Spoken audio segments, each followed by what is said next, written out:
नमस्कार दोस्तों, आप देख रहे हैं डीएसओ न्यूज़। अशोका यूनिवर्सिटी के प्रोफेसर अली खान की गिरफ्तारी ने पूरे देश में हंगामा मचाकर रख दिया।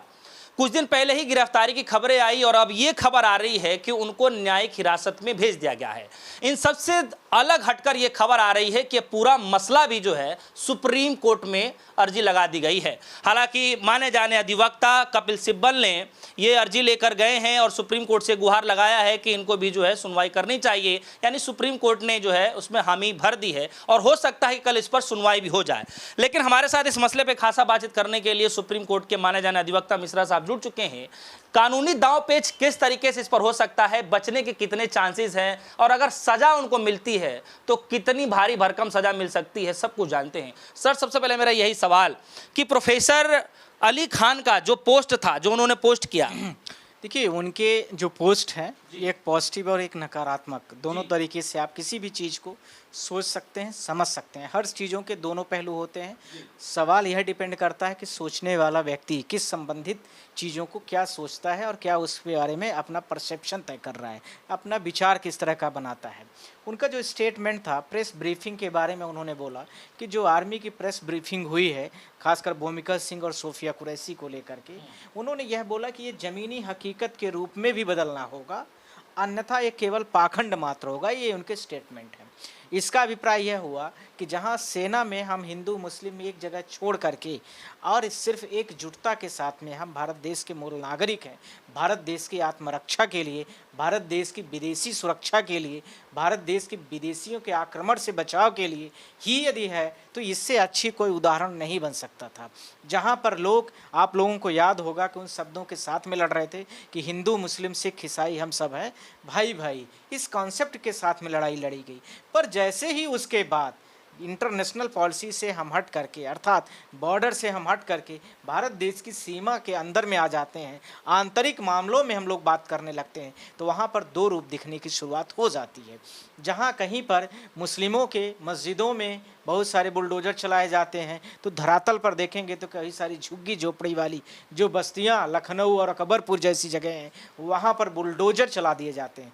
जहाँ सुप्रीम कोर्ट के डायरेक्शंस के बावजूद और स्टे ऑर्डर के पास करने के बाद भी सरकारें नहीं मानती हैं, तो वहीं पर कुछ और दूसरे रास्ते निकाल करके सरकारें जो ज़मीन और रोड के किनारे पर बहुत सारे घर और आवास बनाए गए उनको भी निकालने के और बाहर चलाने की कोशिश करते हैं। यह अभिप्राय यह था, अर्थात कि यहाँ पर भी ये दोनों हिंदू मुस्लिम एकजुटता के साथ में दिखना चाहिए। इस सवाल के जवाब को बीजेपी और जो बाह्य सत्ता के दल या जिन लोगों ने कंप्लेन दिया, उन लोगों ने इसको अलग परिप्रेक्ष्य में पेश करने की कोशिश की और उनके साथ में दो अलग अलग धाराएं, दो अलग अलग कंप्लेन दर्ज कराई गई। एक महिला, हरियाणा की जो महिला प्रदेश की जो महिला आयोग है, उनकी जो महिला लेडीज़ हैं, उन्होंने एक कंप्लेन दिया। दूसरा एक हिंदू संगठन कोई था, उन्होंने कंप्लेन दिया, जिसमें लगभग 7 धाराओं के साथ में एक में एफआईआर में 4 सेक्शंस लगाए गए पीसी के और एक में लगभग 3 सेक्शंस लगाए गए। इस प्रकार से उनके ऊपर सेक्शन लगा करके और एक से बढ़कर एक सेक्शन लगाए गए। यह भी सवाल अच्छा है। इसके साथ में सिर्फ बोलना इतना ही है, ध्यान रखना है। इससे ज़्यादा जो भारी भरकम शब्दों का यूज कर रहा है, जो एब्यूज कर रहा है, हर्ट कर रहा है, गालियां दे रहा है, उसके लिए सरकारें अभी तक कोई भी कदम नहीं उठा रही हैं। सरकार के साथ में राज्य सरकार के पास जहां पर शिक्षा, स्वास्थ्य और इसके साथ में न्याय और पुलिस व्यवस्थाएं राज्य सरकारों के अंदर में आती हैं। आप लोग संवर्ती सूची, राज्य सूची और साथ में इसके विभिन्न प्रकार की सूचियाँ होती हैं, उनमें आप जानते हैं कि राज्य सूची का प्रमुख अंग है, तो वहाँ पर राज्य की सरकार नदारत दिखती है। तो वहीं पर ऐसी चीज़ों पर आकर के राज्य की सरकारें तुरंत ही कंप्लेन दर्ज करा देती हैं। उनके सेक्शन 196 जो बीएनएस एक्ट है, दूसरा 197 है, इसके साथ में 152 है, इसके साथ में 299 है बीएनएस का, भारतीय न्याय संहिता ध्यान रखना, 353 है और इसके साथ में 79, 152 है। 152 में जहां मैक्सिमम कन्विक्शन की बातें हो रही हैं, इसके साथ में आप 96, 197 में भी है, जिसमें लगभग 7 साल या उससे ज़्यादा की सजाओं का प्रावधान किया गया है। पर सवाल यह उठता है, बाकी जो सेक्शंस लगाए गए हैं वो सिर्फ नाम मात्र के हैं कि कोई भी एफआईआर दर्ज हो रहा है तो अलोन एक ही सेक्शंस के आधार पर एफआईआर जल्दी नहीं करती सरकारें। तो इसलिए बहुत सारे सेक्शंस को और भी जोड़ दिए गए हैं। सवाल यह उठता है कि ग्राउंड लेवल पर इनके पास एग्जामिन में विटनेसेस क्या हैं। इसके लिए तो मुझे लगता है कि मुकदमा में कहीं टिकने वाला नहीं दिख रहा है। आपने देखा होगा कि जहां बोलने की स्वतंत्रता की आज़ादी आर्टिकल्स 19 में स्पष्ट तरीके से दी गई है, वहीं आपने देखा होगा कि बीजेपी के जो एमएलए 8 बार के एमएलए मध्य प्रदेश के हैं वो, और उन्होंने इतने सारे शब्दों को अब्यूज़ किया और सोफिया कुरैशी को क्या क्या नहीं बोला। आप लोग सारे लोग सोशल मीडिया में वीडियोस को देख सकते हैं। उस वीडियोस के आधार पर भारत देश में कितनी गिरी हुई स्तर की राजनीति है, कितनी गिरी हुई स्तर की भाषाओं का यूज हो रहा है। पब्लिक प्लेस और पब्लिक फिगर का कोई नाम मात्र का रोल भी नहीं बचता है। लगता है कि जनता सिर्फ पार्टी देख करके वोट देने लगी है। ये सब चीज़ें जहां दिखने लगी हों और सरकार सुप्रीम कोर्ट उसके बावजूद सुप्रीम कोर्ट ने जहां उसमें स्टे ऑर्डर लगा दिया हो, तो जिस मामले में इस लेवल पर बात हुई हो, जहां पर सिर्फ इतना कहा गया हो कि प्रेस ब्रीफिंग की ज़मीनी हकीकत ज़मीन में भी दिखनी चाहिए, नहीं तो आडंबर मात्र नहीं होगा, तो फिर यह मामला कहां टिक पाएगा। इसीलिए कपिल सिब्बल जी ने सोचा कि जो अभी जो शाह वाला प्रकरण चल रहा है उसके साथ में इसको भी सुनवाई कर दिया जाएगा, तो ये मामले में भी तुरंत ही रोक लग जाएगी और तुरंत ही गिरफ्तारी वगैरह जो भी चीज़ें जो उनके साथ में अरेस्टिंग चल रही है चीज़ें प्रोसेस वो सारी ख़त्म हो जाएंगी। पर आपने एक बड़ा अच्छा पॉइंट उठाया है कि अब जुडिशियल कस्टडी स्टार्ट हो गई। ध्यान रखना है, 2 कस्टडीज़ होती हैं, एक पीएस पुलिस कस्टडीज़ होती है, एक जुडिशियल कस्टडीज़ होती है। पुलिस कस्टडी किसी व्यक्ति को अरेस्ट करने के बाद 24 घंटे से ज़्यादा अपने अंडर में नहीं रख सकती है। उसको जो लोकल कंसर्न जुडिशियल मजिस्ट्रेट होता है सिटी का या जहाँ का भी है, उसके पास उसको पेश करना पड़ता है। तो जो जुडिशियल कस्टडी स्टार्ट करने के लिए कोर्ट के पास ये पावर होता है कि पुलिस वाले ने जिसने भी एफआईआर दर्ज किया है क्या संबंधित उसके पास में सेक्शन ऐसे बन रहे हैं या नहीं बन रहे हैं, वो एग्जामिन करने के लिए होता है। इसके बाद में जुडिशियल शुरू होती है। तो जज साहब ने तो मुझे लगता है कि जहां 1 घंटे की ज़रूरत नहीं थी, उन्होंने तो बिल्कुल 15 दिन या 14 दिन की रिमांड होती है उसमें भेज दिया। अब सवाल यह उठता है कि क्या सिर्फ उनको कस्टडी रखना ही एक उद्देश्य है कि बाहर छोड़ देने में सरकार की तौहीनी हो जाएगी, कि जनता और सोशल मीडिया जिस प्रकार से आवाज़ उठा रही है उसके सामने ये बातें कहीं दब जाएंगी।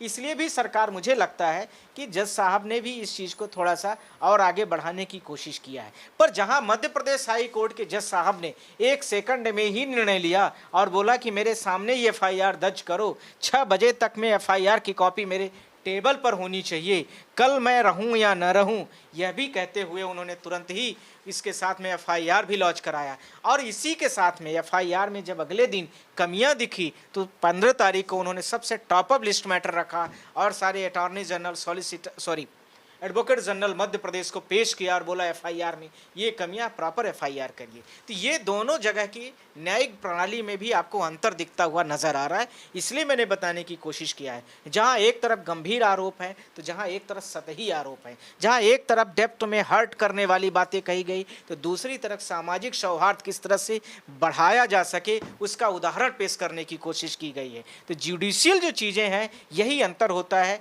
कि लोअर कोर्ट में चीज़ों को किस तरीके से देखा है, तो हाई कोर्ट सुप्रीम कोर्ट में जब मैटर आता है तो उसमें कॉन्सेप्चुअल चीज़ों को देखा जाता है, उनको डिफाइन करने का एक अलग ही तरीके से चीज़ों को कॉन्सेप्चुअली बिल्कुल डिफाइन करते हैं। तो लोअर कोर्ट फैक्ट के आधार पर चलते हैं। सर, कुछ लोग ये कह रहे हैं कि जिस तरीके से बीजेपी के मंत्री, जिसमें सर आप भी पिटिशनर हैं, जो शाह जी जो बयान दे रखे हैं विजय शाह, तो और ये जो प्रोफेसर साहब ने बयान दिया है, कहने कि दोनों के लगभग सेम ही बयान है, इसीलिए गिरफ्तारी हो रही है, तो आप इसको कैसे देख रहे हैं? देखिए, जो हरियाणा का बयान आया है अली महमूद जी का, वो प्रोफेसर हैं, पढ़े लिखे लोग हैं, मुझे लगता है, और जो दूसरे एमएलए साहब ने जो दिया है बयान, दोनों में ज़मीन आसमान का अंतर है। जहां प्रोफेसर के बयान मैंने 2 बार रिपीट कर दिया, तो उनके जो विजय शाह के बयान हैं वो पूरे सोशल मीडियाज़ में हैं। दूसरा, उनका बयान हाई कोर्ट के जस्टिस ने खुद सुना है। तीसरा, सुप्रीम कोर्ट के जजेस ने भी सुन लिया। पहले सुप्रीम कोर्ट के चीफ जस्टिस ने सुना, उसके बाद कल ये मैटर जब लगा जस्टिस सूर्यकांत के बेंच में, तो उन्होंने भी सुना और उन्होंने भी कहा कि पूरे भारत देश को आपने शर्मसार किया है, आपने पूरे भारत देश को दुखी किया है, आपने पूरे भारत देश की सेना का अपमान किया है। पर इसमें जहाँ पर इस तरह से जजेस ने कहा, तो वहाँ पर अभी ऐसी बातें हाई कोर्ट सुप्रीम कोर्ट तक नहीं आई हैं।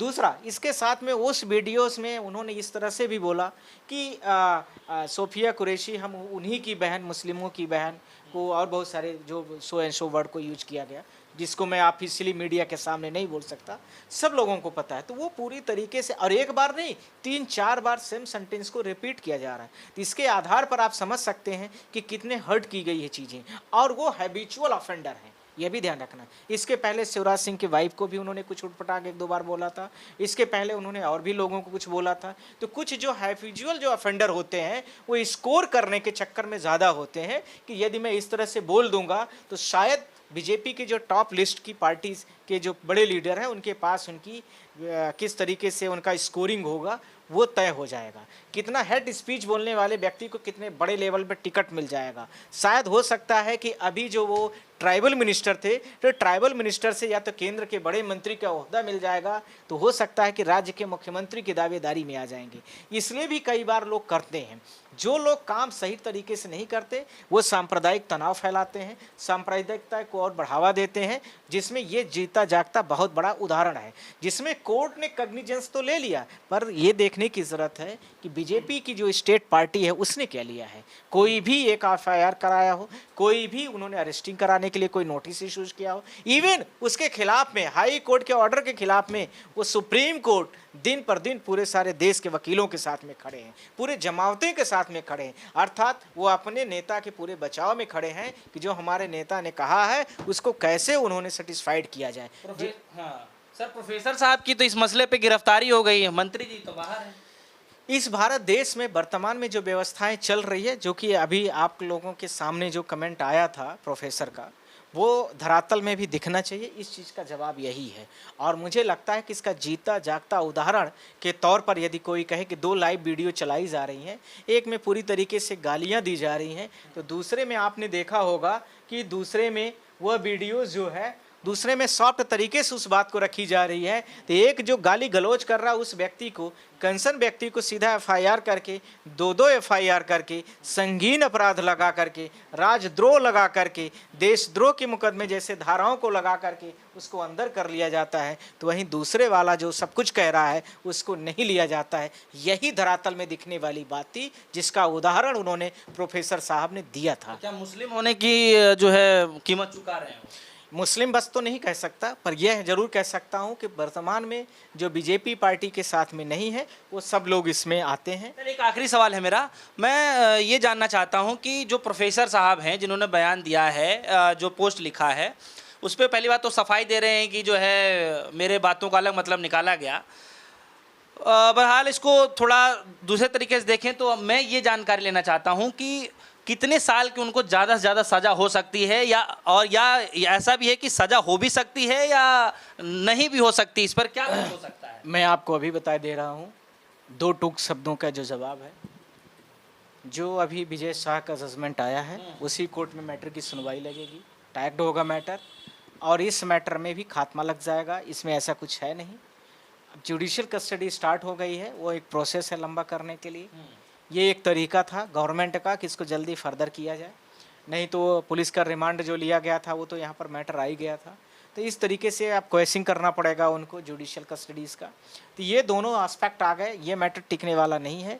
और ये सिर्फ जब तक अभी सुप्रीम कोर्ट उसमें हियरिंग नहीं की है तब तक हो सकता है कि जज साहब अपनी वाहवाही करने के लिए हरियाणा सरकार के स्टेट में रह करके, पुलिस के साथ में रह करके कुछ चीज़ों को, धाराओं को, सेक्शन की अनदेखी करते हुए उन्होंने किया हो, निर्णय लिया हो, या कुछ ग्रेवियांस पाए हों, ये उनका हो सकता है। पर ये ज़्यादा सुप्रीम कोर्ट के एंगल में ये ज़्यादा कुछ होने वाला नहीं है। मैं आपको अभी बता दे रहा हूँ, विभिन्न सेक्शंस, विभिन्न धाराएं जो लगाई गई हैं ये सिर्फ नाम मात्र के लिए होती हैं। बहुत सारे लोगों पर 302 के अपराध कायम कर दिए जाते हैं, सच्चाई निकलती है कि 323 भी नहीं होता, यानी गाली गलौज तक में नहीं होते। वो पता चलता है कि स्क्रीन में कहीं पिक्चर में ही नहीं पूरे क्राइम के नहीं है। तो बहुत सारी चीज़ें होती हैं, ये ट्रायल का विषय होता है। हाँ, प्रोफेसर साहब को परेशान करना, पीड़ित करना, ये सब किया जा सकता है, वो कर रही सरकारें, उसमें वो सफल हैं, इसमें मैं नहीं कह सकता। चलिए। बहुत बहुत शुक्रिया तमाम जानकारी के लिए। हमारे साथ माने जाने अधिवक्ता मिश्रा जी जुड़ रहे हैं, जिनसे हम खासा बातचीत कर रहे थे। अब ये दोनों मसले जो है सुप्रीम कोर्ट में हैं। एक तरफ भारतीय जनता पार्टी के मंत्री विजय शाह जी का मैटर जो है वो सुप्रीम कोर्ट में है, जिसके पिटीशन हमारे साथ हैं, और दूसरे तरफ आप देखेंगे कि प्रोफेसर अली खान का जो मामला है कपिल सिब्बल के द्वारा, वो भी सुप्रीम कोर्ट में लगाया जा चुका है। अब कितनी जल्दी सुनवाई होगी ये तो आने वाला वक्त बताएगा। फिलहाल ये खबरें चल रही हैं कि उनको न्यायिक हिरासत में भेज दिया गया है। आप सभी के मन में क्या कुछ चल रहा है, वीडियो कमेंट सेक्शन में जाकर जरूर बताइएगा। फिलहाल के लिए दीजिए इजाजत। देखते रहिए डिस्ट्रिक्ट न्यूज़। धन्यवाद।